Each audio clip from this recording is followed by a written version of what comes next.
Good morning, everyone, and welcome to the Cboe Global Markets First Quarter 2021 Earnings Conference Call. Please note, this event is being recorded. At this time, for opening introductions, I would like to turn the call over to Debbie Koopman, Vice President of Investor Relations. Good morning, and thank you for joining us for our first quarter earnings conference call. On the call today, Ed Tilly, our Chairman, President, and CEO, will discuss our performance for the quarter and provide an update on our strategic initiatives. Then Brian Schell, our Executive Vice President, CFO, and Treasurer, will provide an overview of our financial results for the quarter, as well as an update of our 2021 financial outlook. Following their comments, we will open the call to Q&A. Also joining us for Q&A will be our Chief Operating Officer, Chris Isaacson, and our Chief Strategy Officer, John Diers. In addition, I would like to point out that this presentation will include the use of slides. We will be showing the slides and providing commentary on each. A downloadable copy of the slide presentation is available on the Investor Relations portion of our website. During our remarks, we will make some forward-looking statements, which represent our current judgment on what the future may hold.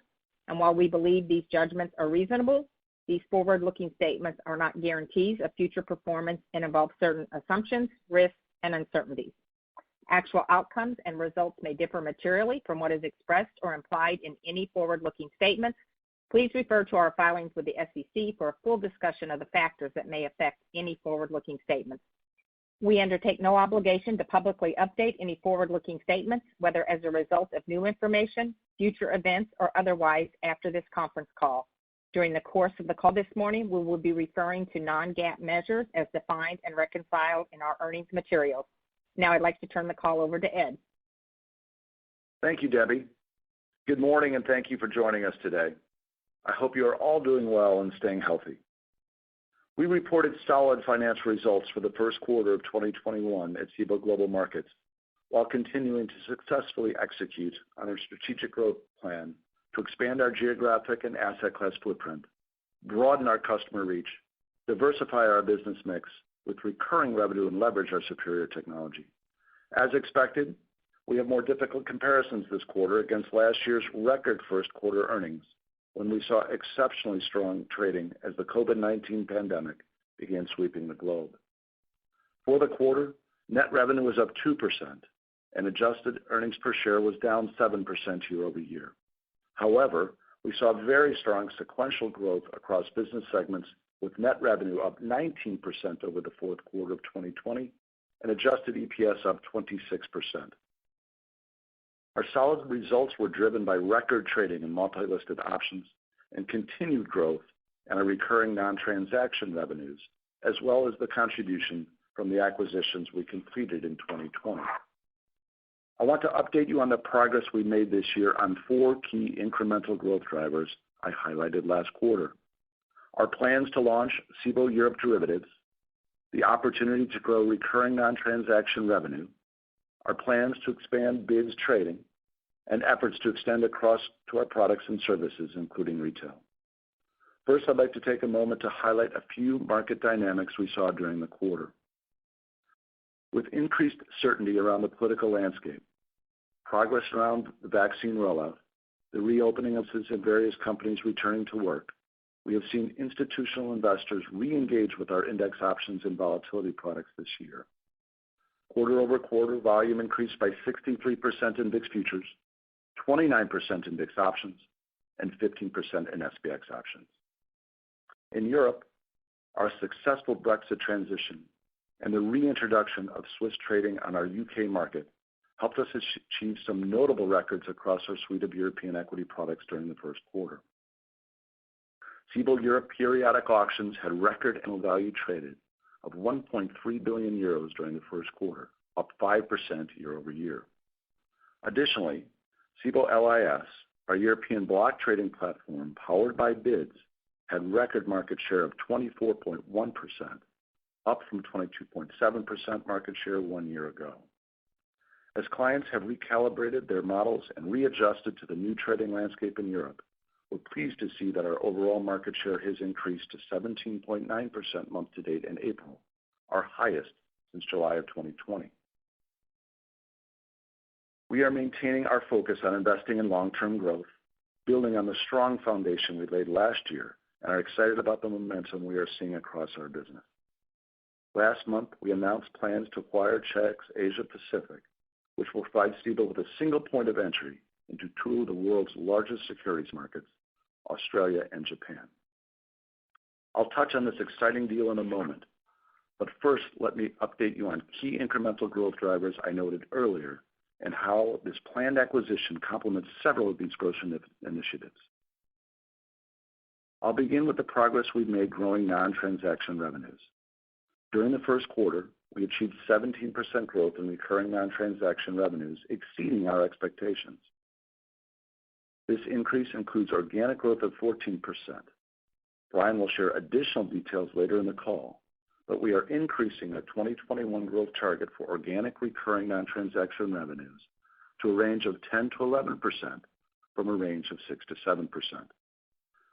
One of our top priorities remains the continued global expansion of our data analytics offering, and last month we announced the creation of Cboe Data and Access Solutions, a new division that will lead our charge to become a global leader in data and analytics. Led by Catherine Clay, this new division combines our information solutions and market data and access services teams into one group that create an optimized offering for our global client base. This holistic solution is expected to enable customers around the world to seamlessly access all of Cboe's expanded capabilities, including global ease, interface solutions, as well as data, market, and risk analytics through a unified offering. Additionally, in connection with the planned Chi-X acquisition, Kathy will lead our effort to build the first truly global equities market data platform that is expected to offer data from most major markets around the world. We recognize that as the trading environment becomes more globalized, customers want greater efficiency in the market infrastructure services they require, and our goal is to align our business to address these client needs for global data and analytics. We are excited about the continued evolution of this business and believe the new Data and Access Solutions Group will create opportunity to further grow our base of recurring non-transaction revenue. Kathy is a tremendous leader with a track record of delivering results, and we're excited for her to lead this team as we look to expand the business and our market data offering globally. Turning to Cboe Europe Derivatives, yesterday we announced plans to go live with this new market on Monday, September 6th, subject to regulatory approval. We had originally hoped to launch this new venue in June, and while we expect to be operationally ready, the regulatory approval process has taken longer than expected, given this initiative expands our existing clearing capabilities into a new asset class. We are working closely with regulators and continue to have a very constructive engagement with them. Most importantly, we have a critical mass of key market participants ready to support the exchange from day one, including banks, clearing firms, market makers, and proprietary trading firms who will help contribute to the provision of liquidity and client order flow on the new market. The team has worked incredibly hard to achieve our mission of creating a modern, vibrant, pan-European derivatives market designed to grow the overall derivatives trading landscape while creating new opportunities for customers to express their investment views and manage their equity exposure. Our pan-European model will help provide market participants with the ability to access a modern, on-screen derivatives market through one single access point, creating efficiencies in trading and clearing. As previously noted, while our 2021 revenue expectations for European derivatives are modest, we are investing for long-term growth and looking for a gradual revenue build as we gain traction, expand our product offering, and unlock the potential we see for considerable growth in this market. Moving to BIDS trading, we see significant opportunity to leverage the planned Chi-X Asia Pacific acquisition to bring BIDS industry-leading block trading capabilities to this new geography. With BIDS' current network covering major North American and European equities markets, the planned addition of Asia Pacific equities is expected to create a global block trading platform to serve a broader base of customers. The expansion of BIDS into Canada is well underway, alongside Cboe's technology integration of MatchNow, the Canadian ATS we acquired last year. With BIDS' extensive global network of more than 460 buy-side investment managers and sell-side constituents, this innovative platform will play a critical role in achieving Cboe's mission of building one of the world's largest global derivatives and securities trading networks. We also remain committed to extending access to our products and services through product innovation, enhancements of our markets, as well as expansion of our customer base, both institutional and retail, and made solid progress on this initiative in the first quarter. Last month, we extended equity trading hours on our EDGX exchange to allow for trading beginning at 4 a.m. Eastern, and the volume we are handling during this early market session has exceeded our expectations.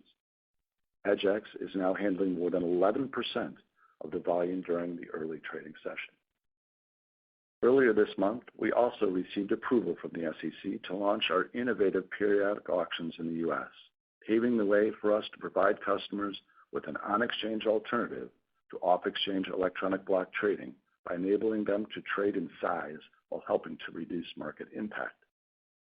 As I mentioned earlier, we continue to see strong customer adoption of a related product in Europe, and we're excited to build on its success by providing a new version of this product to the U.S. customer base.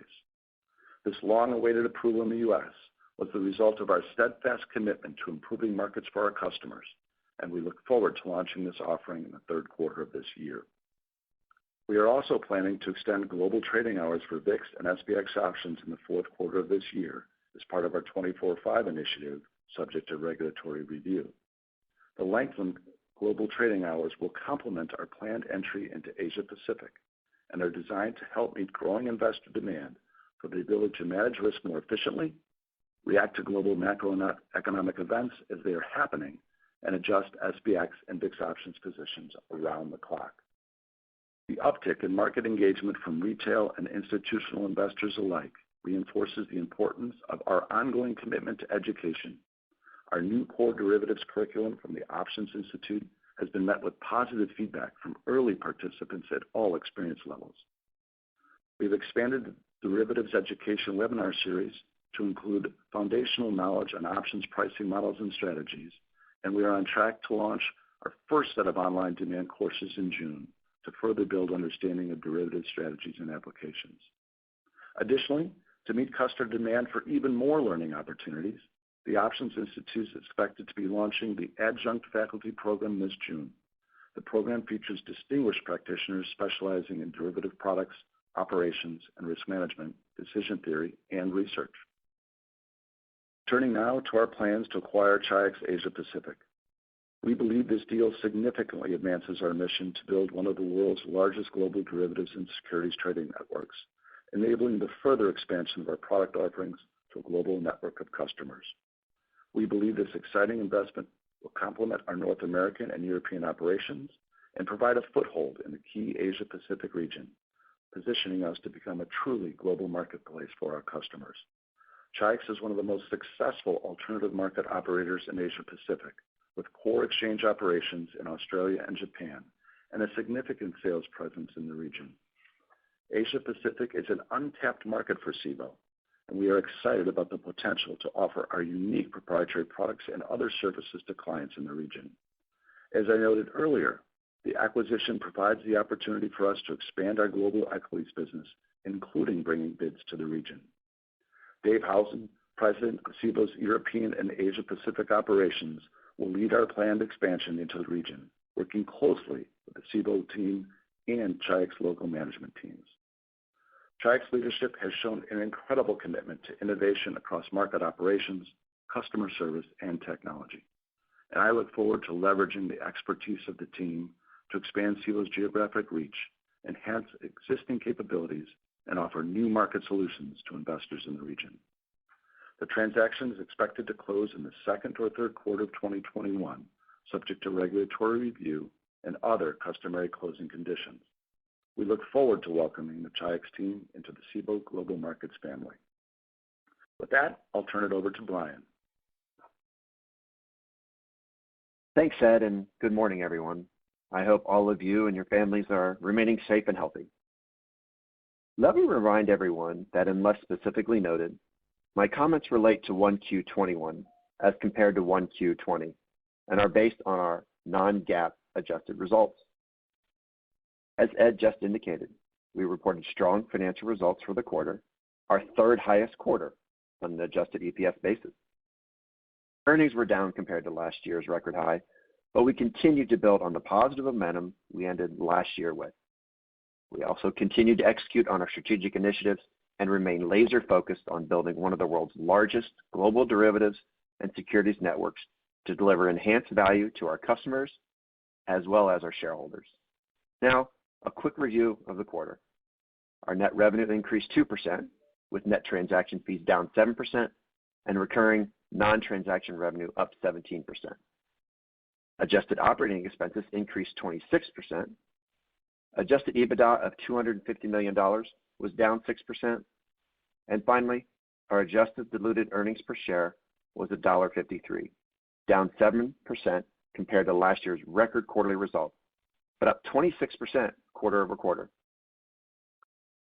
Turning to the key drivers by segment, our press release and the appendix of our slide deck includes information detailing the key metrics for each of our business segments, so I'll just provide summary thoughts.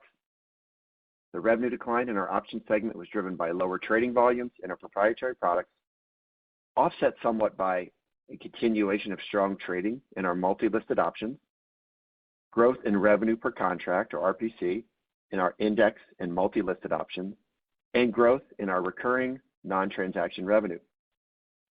The increase in North American equities revenue resulted from the addition of BIDS and MATCHNow, which contributed total revenue of $12.4 million. In addition, recurring non-transaction revenue increased nearly $5 million, or 16%, with organic growth of 15%. The revenue decline in futures resulted from lower trading volume in VIX futures. The revenue increase in Europe primarily reflects the addition of EuroCCP, which contributed $12.1 million.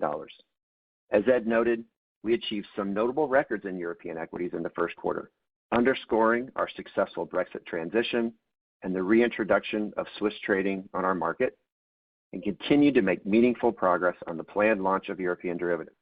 Overall, we are very proud of the European results this quarter, given the challenging circumstances.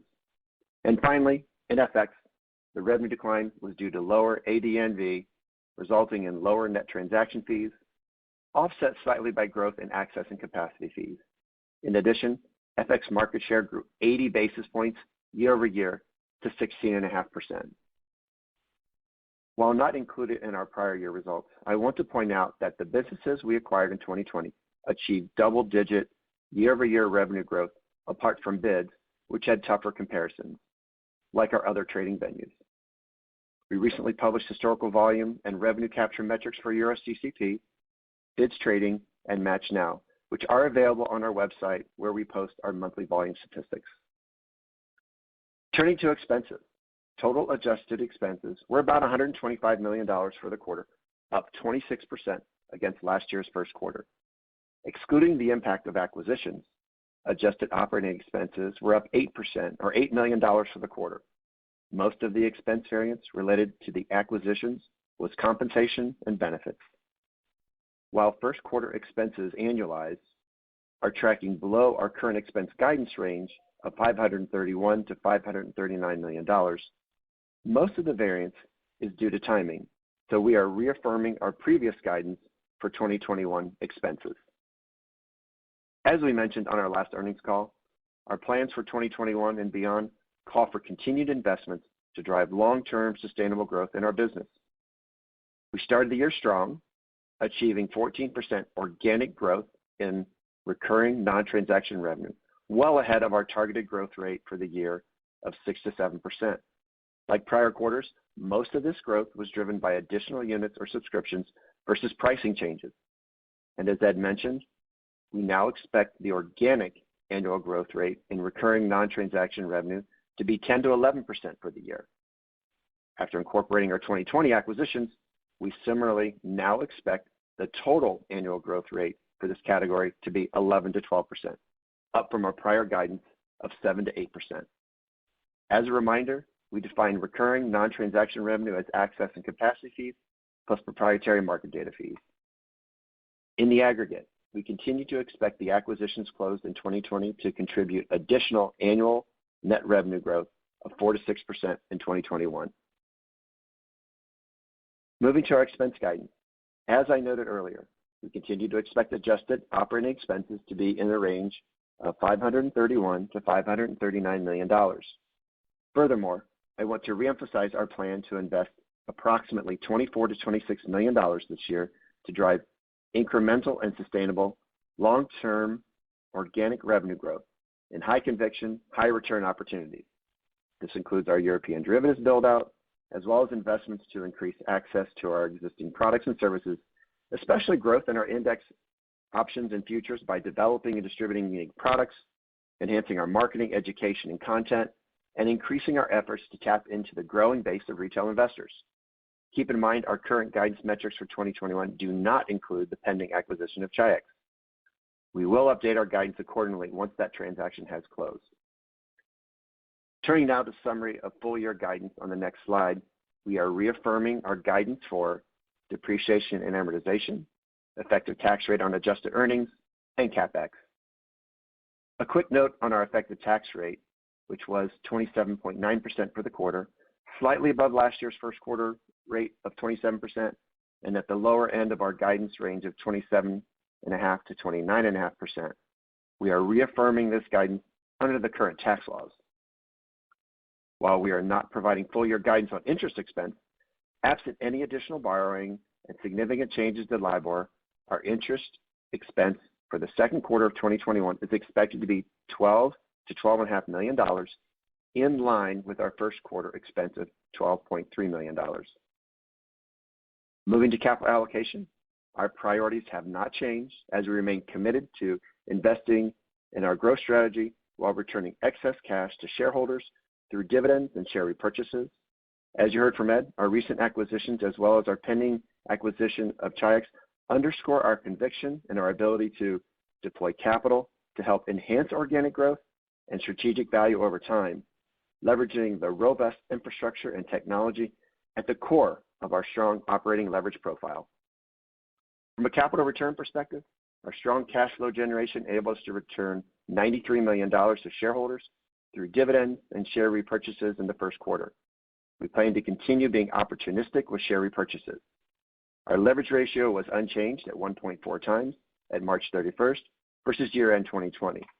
We ended the year with adjusted cash of $264 million, reflecting in part higher balances associated with additional regulatory capital supporting growth in Europe. Now, I'd like to turn it back over to Ed for some closing comments before we open it up to Q&A. Thank you, Brian. In closing, I'm very pleased at the progress we have made as we continue to execute against our strategic growth plan and focus on building one of the world's largest global derivatives and securities networks. Earlier this week, Cboe celebrated its 48th anniversary. The pioneering spirit that drove the creation of our company now fuels our leadership as a global multi-asset market operator. While every year has been remarkable in its own right, the unprecedented events of this past year have reaffirmed what I already knew. The entrepreneurial and collaborative team spirit that has always defined Cboe has never been stronger. I am very proud of what we have accomplished as a team, and I look forward to delivering on our vision as the year progresses. With that, I'll turn to Debbie for instructions on the Q&A portion of the call. Thanks, Ed. At this point, we'd be happy to take questions. We ask that you please limit your questions to one per person to allow time to get to everyone. Feel free to get back in the queue, and if time permits, we'll take a second question. Operator? Yes, thank you. As mentioned, we will now begin the question and answer session. To ask a question, you may press star then one on your touch-tone phone. If you're using a speakerphone, please pick up your handset before pressing the keys. To withdraw your question, please press star then two. This time we will pause momentarily to assemble the roster. And the first question comes from Rich Repetto with Piper Sandler. Hi, good morning, Ed and Brian and Chris. First, congrats on the strong quarter here. I guess I'm going to skip the Alan Deanish expense guidance, but let me go to I think is that I'd like to focus more on, and that'd be the organic growth of the non-recurring transaction revenue. So I'm just trying to dig under the covers a little bit more. You know, the guidance, increased 50 to almost double I'm just trying to see what increased the momentum a little bit deeper between when you gave the guidance in February to now. What did you see that was able to allow you to increase it so much? Thanks, Rich. Brian, why don't you jump in? Yeah, I'll take that. Thanks. Rich, we are obviously very excited about this. Obviously, the incremental guidance reflects our increased confidence in that growth rate, and which was already strong, obviously, going in. And as you recall, the growth rate in the fourth quarter was also kind of near double-digit teen growth rate. I guess just to kind of, again, lay out our investment thesis that we talked about at the end of the fourth quarter results.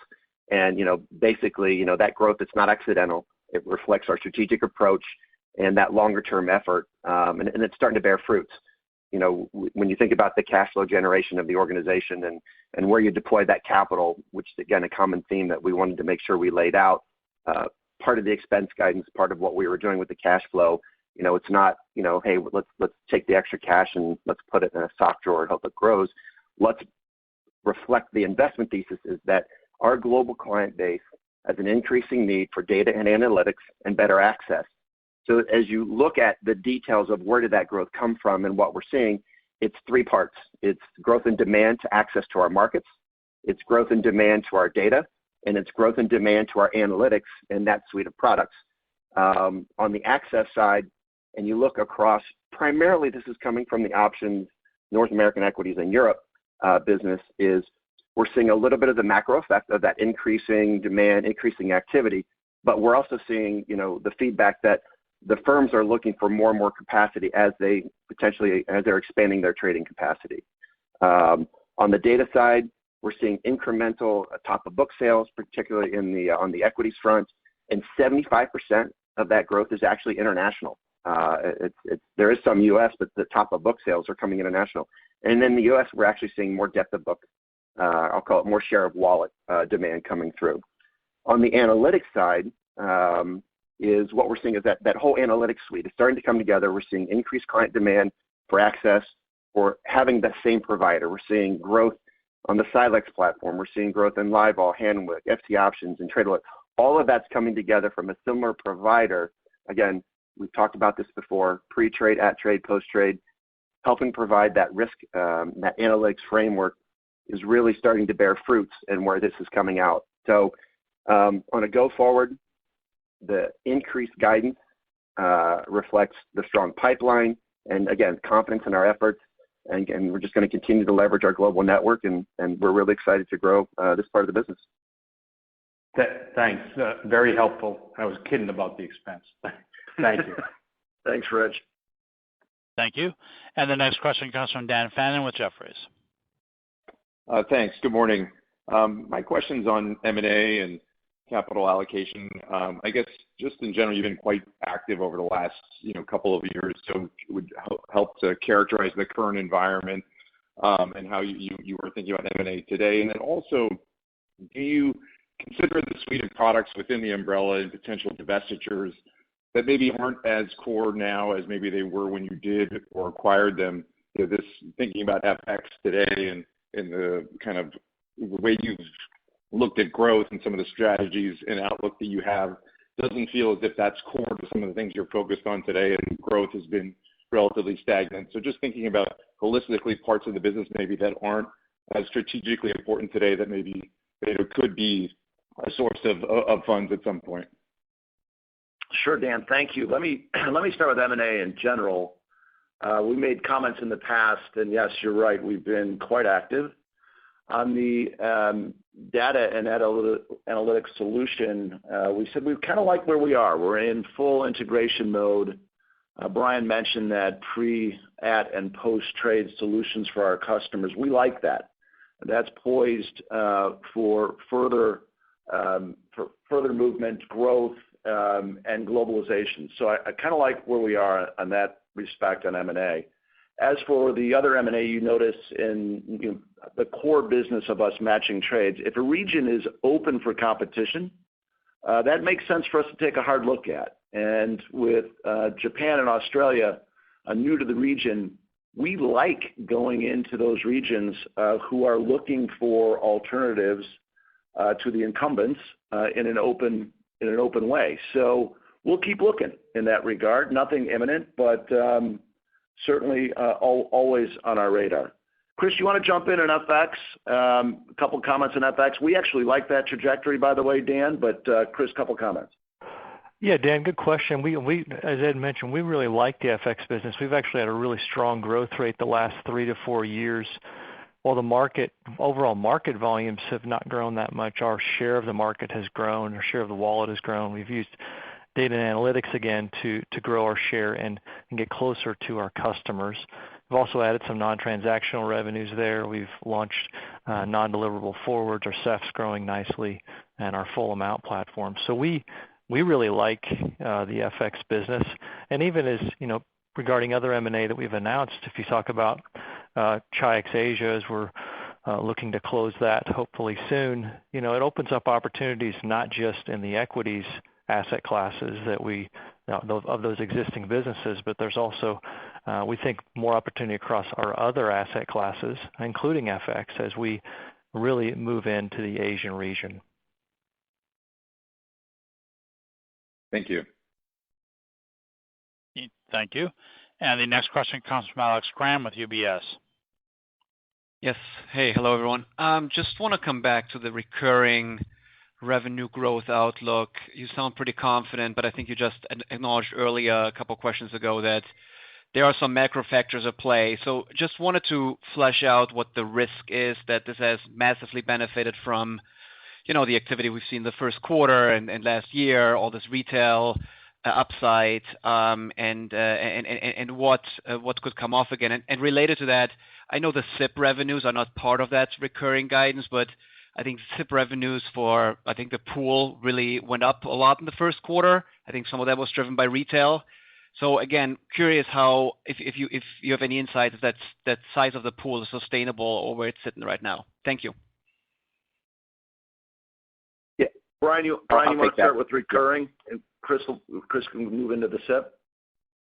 Yeah. So thanks, Alex. I would say that as you think about that retail participation, that's not really driving some of the access that we're seeing from the growth and the various, and that's growing across all of the asset classes. It's not just kind of the retail effort of maybe in the equities or the options.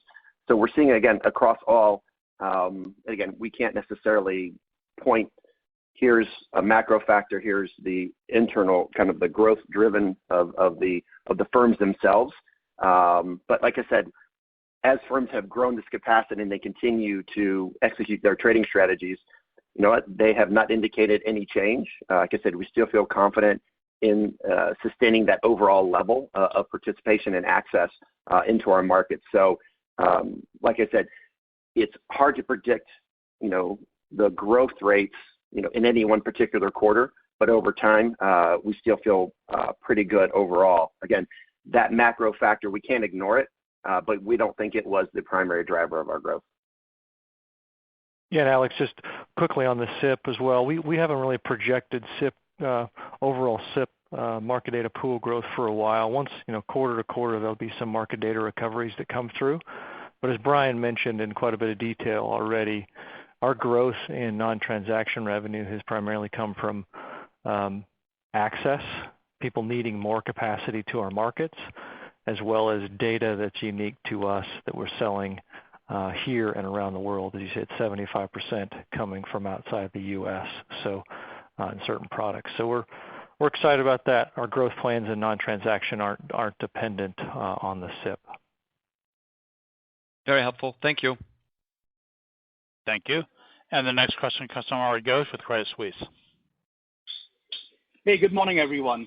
Guys, so it looks like, some of your recent transactions are coming together to form more of this cohesive strategy across your business lines, like the way you're leveraging this with Chi-X, for example. So curious, are there other areas where you're seeing similar opportunities with the newly acquired assets? And then, Brian, you touched on this a little bit, but curious if, the higher recurring growth outlook that you now have, does that embed potential cross-sell opportunities that could come through some of these assets, or is it primarily as a result of, a stronger standalone asset run rate since the acquisition? Thanks so much. All right, thank you. Let me start. It's great, and I appreciate you pointing that out. Certainly now, if we look back over our activity over the last 18 months or so, I hope the story is coming together in your head. Exactly right. We're just so pleased yesterday to announce the launch of European derivatives. That was an effort that we began well over a year ago, and being able to come to market in September is quite exciting.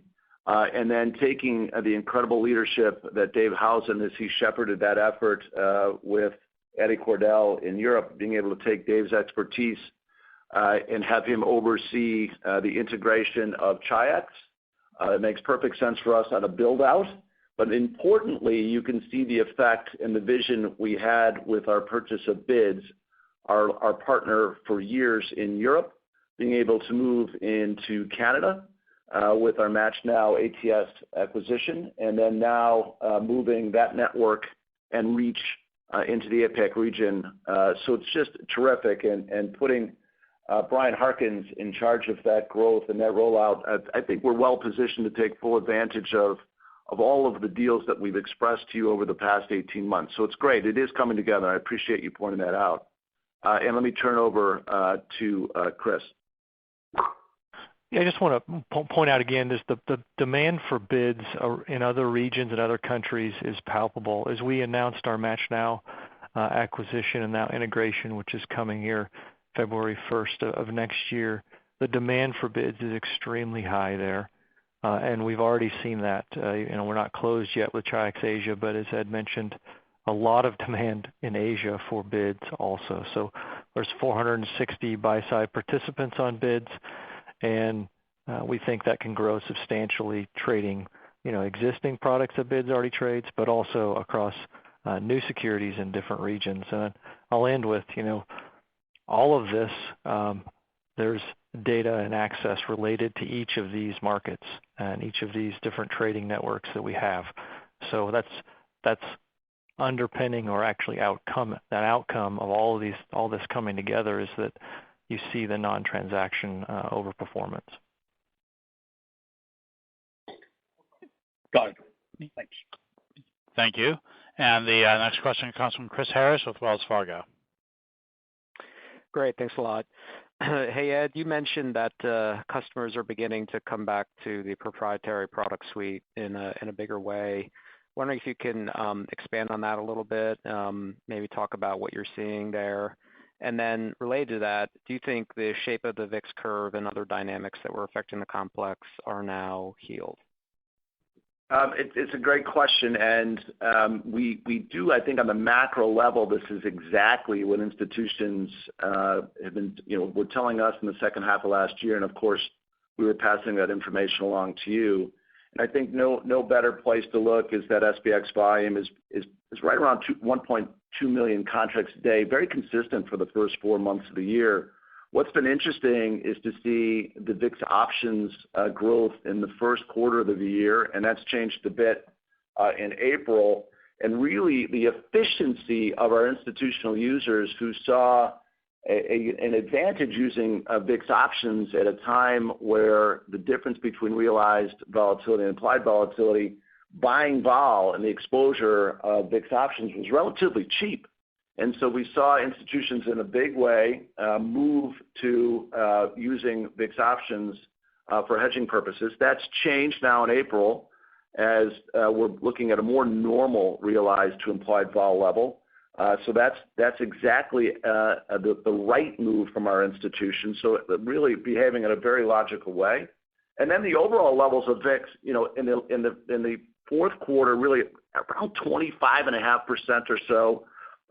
Second quarter about 23, and then if you take out today, right around 20 or just below 20. So moving to a more normal contango shape, which should kick in the roll down trade that we've seen in years past. So this is exactly what we expect out of our institutions, and no reason to think that that won't continue. So I appreciate that question.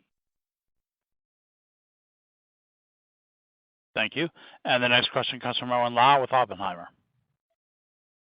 Good morning, and thank you for taking my question. Just a quick one from me. How should we think about the incremental financial and non-financial impact to Cboe when the hours for SPX and VIX options are expanded potentially in the fourth quarter of this year? Thank you. Thank you. Chris, you want to get a little background on how we're doing on our near 24/5 effort? Yeah, Owen, great question. So we're really excited about Wi-Fi. This hits on one of the major themes, which is greater access to existing customers, but also access to new customers. So as you said, we plan to launch in the fourth quarter, pending regulatory approval, working very hard on that. We already trade VIX futures 24/5, and this will get us to nearly 24/5 for SPX and VIX options. And we call this global trading hours outside of the U.S. hours. We saw actually more than 100% growth in that segment in SPX options last year. And so we're excited that as we increase the access, so will the volume come. As a bit of a precursor to that, we extended our U.S. equities hours to 4 a.m. Eastern, opening up 3 hours earlier. And we've seen quite an uptick in number of customers and our market share coming there, kind of exceeding our expectations. So the world is 24/7, and in every asset class, we're moving in that direction. So we're meeting customer demand as we do. So I'll hand it to Brian for maybe the financial impact here. Chris, let me jump in one more time. And again, I think if you look at the M&A activity, important to note, we've I think really outperformed, particularly on the market data sales in APAC. We have a very, very small team who works very, very hard.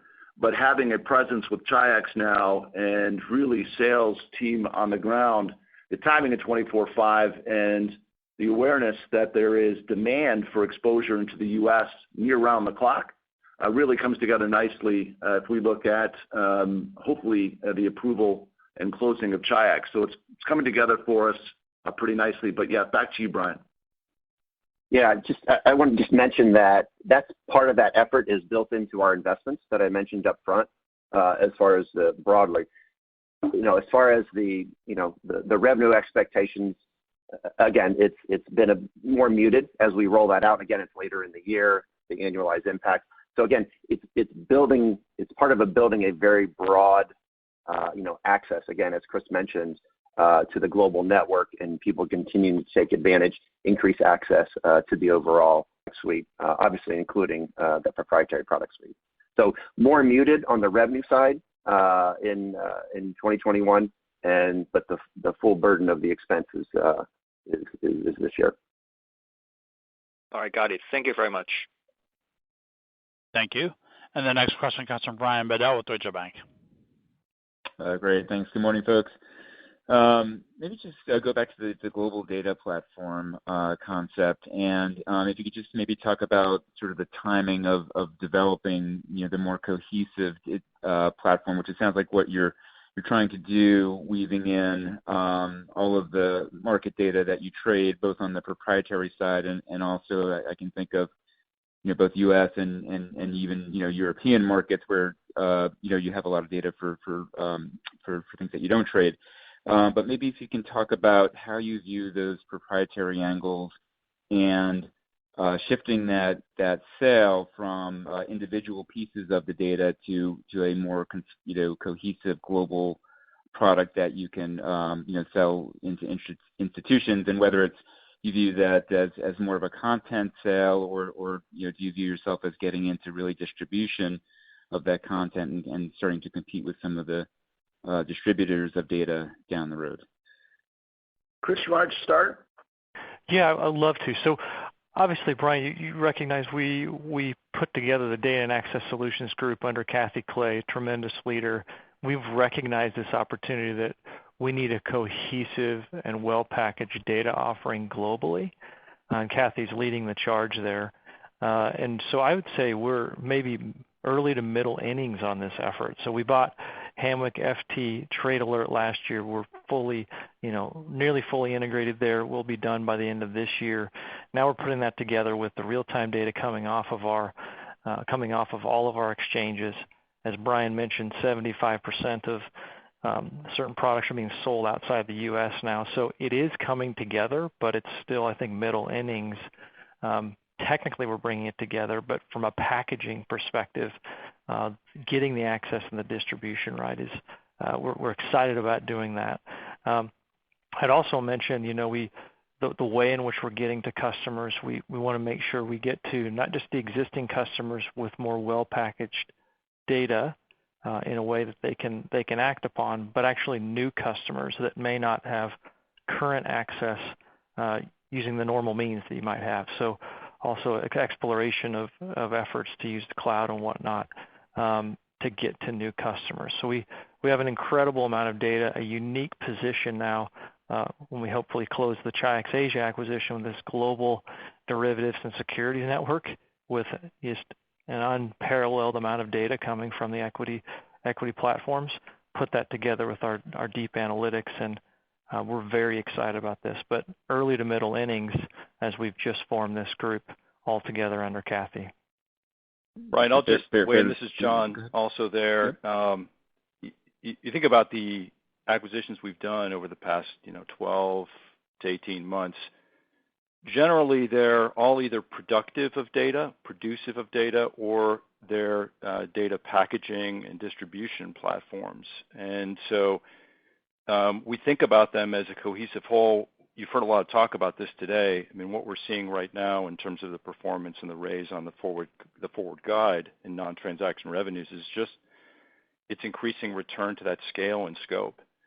And we can give you some direct examples of that. For example, this past quarter we had a win on a sizable consulting agreement with a global top-tier buy-side firm to look at top to bottom their risk systems that is likely to lead to a mandate to sort of look at all of that and replace substantial components of it because we've got a package that really works well together. And we look forward to continuing that globally again as we have a footprint in Europe and Asia and North America. That sales effort it should be much more routine for us. Let me finish up also, Brian. It's important we're on the lookout always for new sources of data as well. And CoinRoute's great example of us moving into cryptocurrency market data. That is just incredible opportunity for us to look at the potential of derived data in crypto, the analytics associated with it, and real price data. So there's more to come. We're just getting this up and going. So as we think of the out years 22 and 23, I know you're not giving guidance there yet, but this sounds like it would be a good tailwind to that organic recurring revenue growth rate in next year and beyond. Okay, nobody answer that question. That's too forward looking. Debbie's gonna be mad at us, Brian. All right, thank you. And the next question comes from Ken Hill with Loop Capital. Hey, good morning. I wanted to ask about ESG. I didn't hear anything in the comments today, but I know that's an important initiative within Cboe. Just given the breadth of capabilities and exposure you guys have across Europe, where that seems to be a little more important than the U.S. and adding in Asia, are there any opportunities you're excited about, either from a transactional product or maybe something on the data side that could resonate a little bit better going forward? It's a great question. Let me, before I turn over to John on the product, I think it's important for us to recognize it's very top of mind for all of our associates and what that means to Cboe before we even move to what's tradable, what indices are out there, and how our customers can take advantage of investing in ESG. So important for me to mention that on the front end. This is a big deal for us. It's a report that's very important to us. I just reviewed the report that we're about to send out, and all of our associates, this is top of mind. So I want to start there. John, want to move to what's tradable and some of our index partners and the opportunities we see? Yeah, thanks, Ed. Hi, Ken. To Ed's point, it really does start at home. We want to walk the walk and talk the talk. And that gives us really insight into the thought process behind ESG so we can have intelligent conversations with our partners. We will be proceeding forward on ESG products, whether data products or tradable products, together with partners. That has always been our forte. And you think about the partners we have today, our deepest partnerships, FTSE Russell, MSCI, S&P. Those partners are all making substantial investments in ESG and leading the way into the future here. So we fully intend to leverage what they've built and create really interesting value-added products off of those partnerships. And you'll see many of those come to light over the next couple quarters. Got it. Thanks for all the detail there. Thank you. And the next question comes from Kyle Voigt with KBW. Hi, good morning. Just wondering if I can ask a follow-up to an earlier question around the customer re-engagement in the index options complex. So if I just take a step back, index options volumes have been relatively flat since 2017. That's after a long track record of kind of double-digit volume growth. I know in the past there were efforts at Cboe to gather more information and data on your end clients and really try to understand who is using the products and why. I'm wondering if you have any color on how the institutional options client mix has changed over the past few years, and whether the re-engagement that you're currently seeing is the type of re-engagement that you think can really re-accelerate that complex back to that double-digit type of growth rate. Well, that's a terrific question. I think what the biggest observation we see is the change in the size of the contracts that are coming into the SPX complex. It's quite remarkable. Those really, really large trades that we saw before the pandemic have been replaced with smaller order size in general, which is very telling to us. And then in the super short dated and low premium contracts, huge uptick in what we'll put in a category of traditional retail. That is retail access that's been around for years. But what has been missing in the SPX, the VIX options, mini futures, XSP, mini SPX, and what we're looking at is to accommodate new retail, which still does not have access to our proprietary product set. So the rotation to smaller order size, the rotation of more traditional retail is what you see today, and at roughly 1.2 million contracts a day. And we're still working on providing access to new retail, which we think the more you look at our mini products and the more we allow or they allow access for their clients into SPX, I would predict that you'll see a movement like a traditional retail out of new retail. So that's our goal, but that's what we're seeing today. That's the biggest change I can tell you is trade size.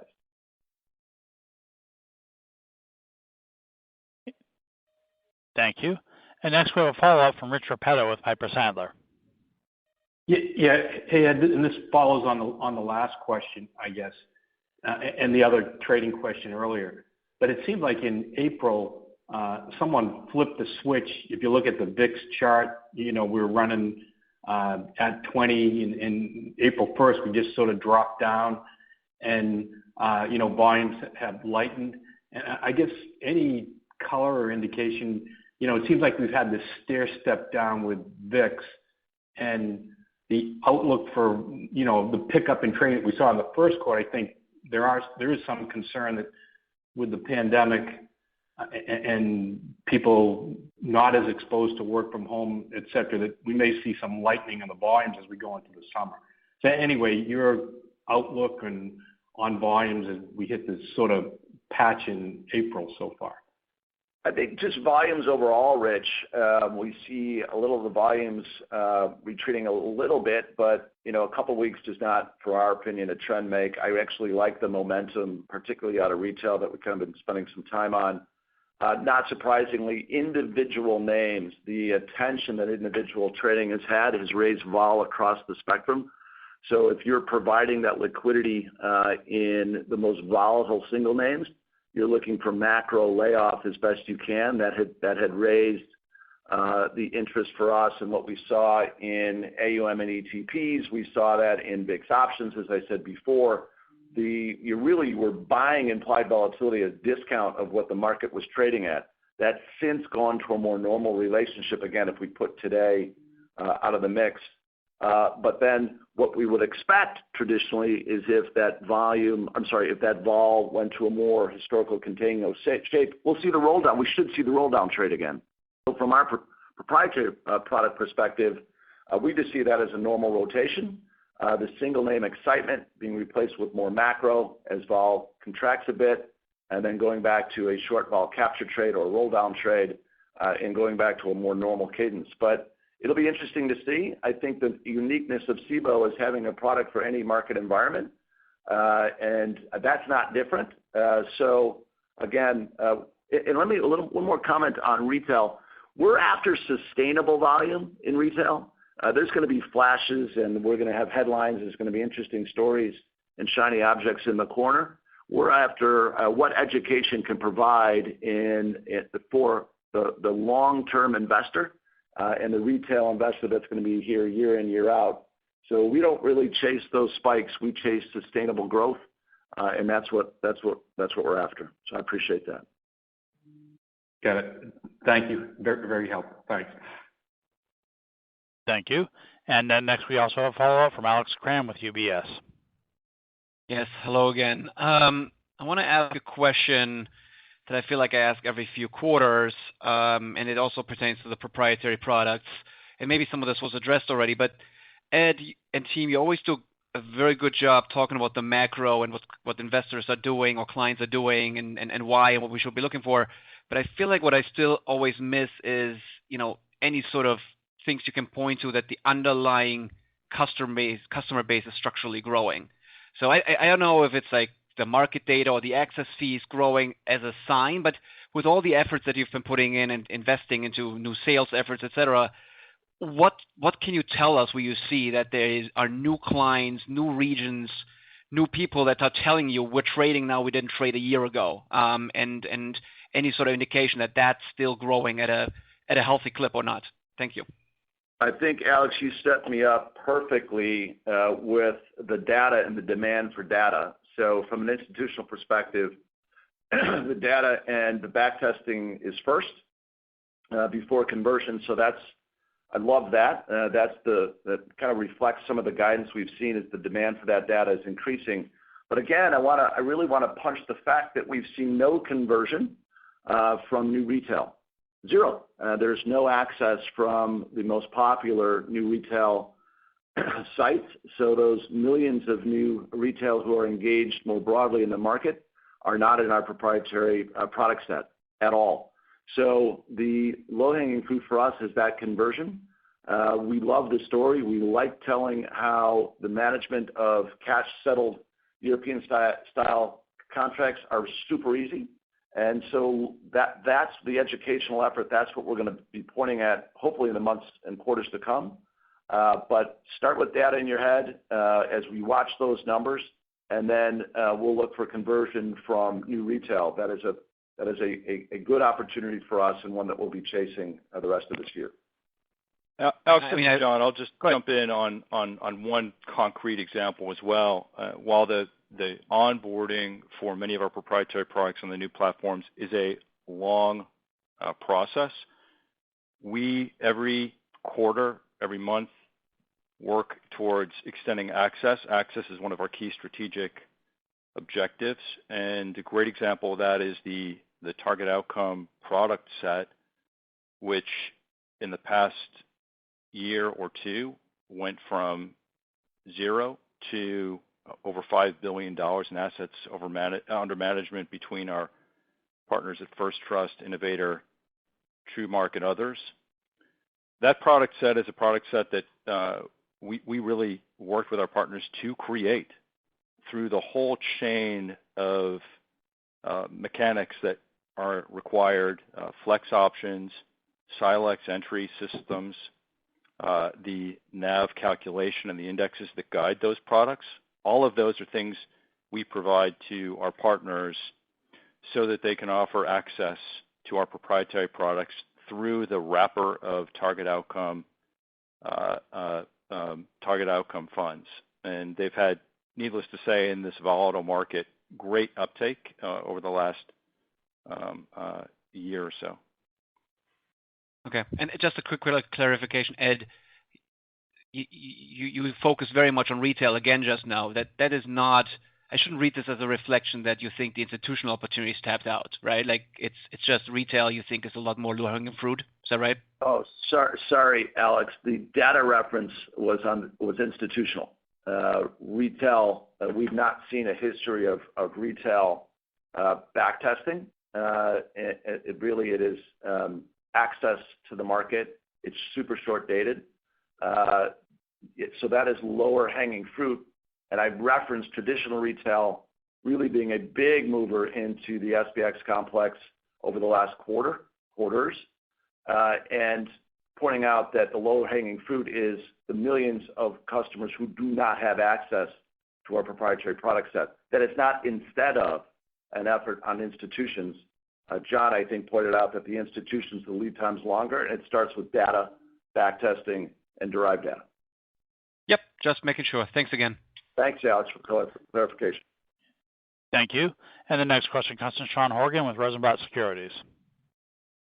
Hi, guys. Good morning, and thanks for taking my question. I just wanted to come back to the coin routes announcement from December 2020. I think real price data was originally expected to be available in the first quarter of 21. Can you update us on the progress there and expand on your plans to get involved with cryptocurrency more broadly? Let me start with more broadly. John, you can go to the coin routes, but we know market participants are looking for exposure in crypto. Access has to be the driver. We've talked in the past, we're trying to build an ecosystem.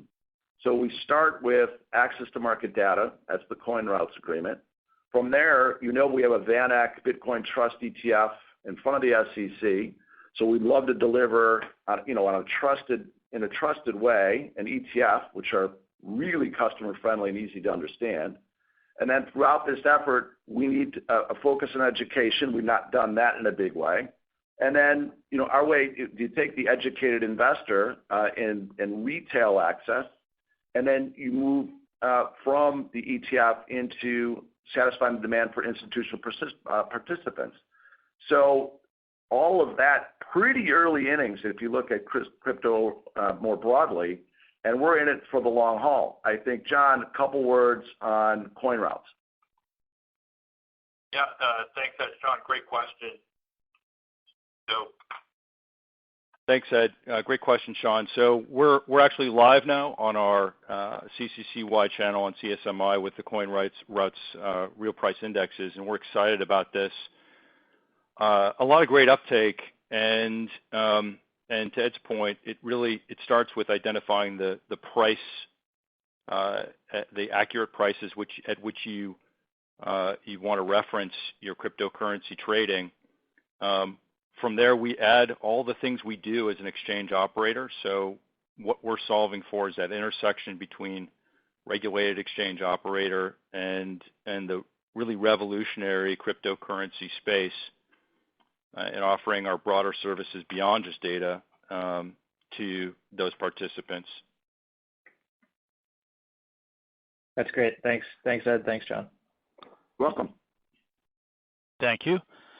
And as it does conclude the question and answer session, I would like to return the floor to Debbie Koopman for any closing comments. Thanks, Keith. That completes our call this morning. We appreciate your time and continued interest in our company. Thank you. Thank you. The conference is now concluded. Thank you for attending today's presentation. You may now disconnect your lines.